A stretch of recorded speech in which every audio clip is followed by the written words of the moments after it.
What is up, YouTube? I just love doing Guardian Tales videos lately. There's just something about this game that just really makes me happy. It makes me smile. It makes me laugh. And I wanted to do a little bit of a guide on 5 things that I wish that I knew when I started the game. These are things that I messed up on or took way too much time on. And frankly, there's a lot of things that new players could learn. A lot of it's best if people discover on their own. But I wanted to do 5 quick tips for people that are interested in just learning a little bit about the struggles that I had and that they might have.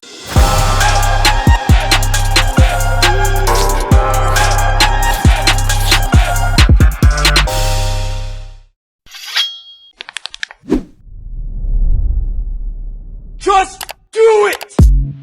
Number 1. So tip number 1, don't overinvest in Knight. Now, this isn't to say that investing in Knight is a bad thing. I'm actually going to do a video here in the future of how to prioritize heroes and your awakening stones, in which Knight will be a topic as well. You can invest in Knight to some extent. Just build directly to his main statistics or his main passives. As you can see, I very much greatly overinvested in Knight, and I regret doing so. I wasted a ton of gold and a ton of awakening stones that I wish I could put into my Lawn or my Myrina or my Lupina or any of the other 3 stars that I can't think of off the top of my head.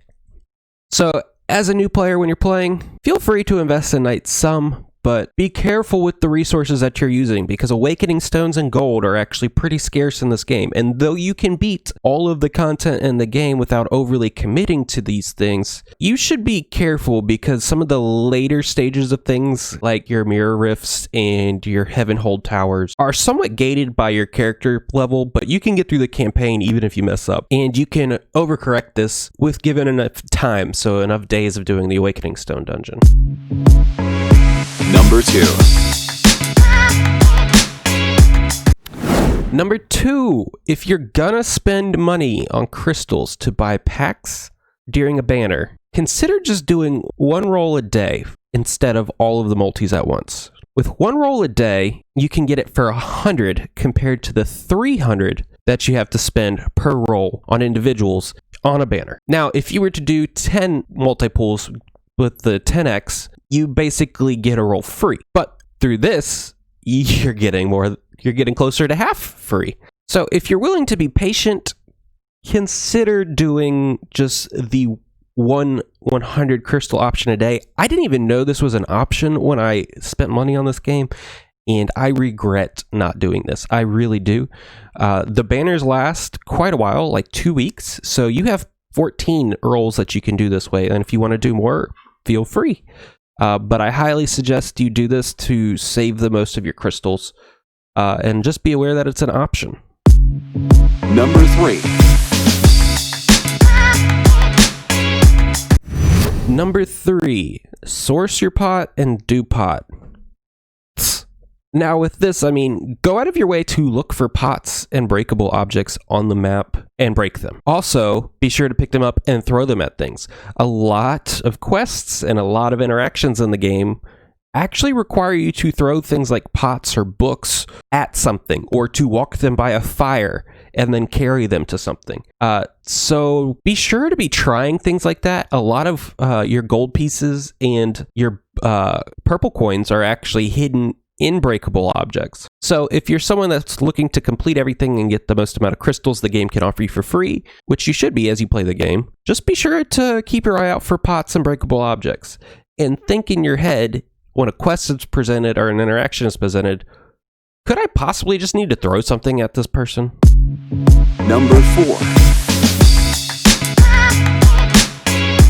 Number 4, don't use your number 1 slot in Coliseum. Now, this is a mistake that I did the whole time. Your Coliseum is set to a specific team, and if you set it to your number 1, like I did, and you edit your number 1 team very often to fit into the situation that you're in, be it that you're going for your raid quest, or you want a specific hero for a specific campaign mission or a dungeon, if you're editing your number 1 in a Coliseum, your Coliseum team is going to change as well. So just pick a different number. For me now, I pick 8, which is the last one, and I updated that with my team, and I set it, and I left it, and we're good to go. This will save you a lot of headache and gain you a lot more points. Number 5. Number 5, this is probably the most hardcore tip that I can offer you. This saved me a ton of time, actually a ton of crystals, and a lot of headache once someone told me about this and I figured it out and applied it. Injury status effect does physical damage, as in melee damage.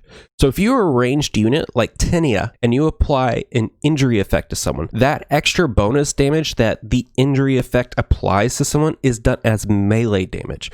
So for missions that require melee units, you can still use your ranged heroes like Tenia. I say Tenia a lot because that's who I made. To apply that melee damage needed while still kiting the enemy, because a lot of these interactions are designed to make you do close-up combat, and generally those units hit freakishly hard. So now you can just kite them.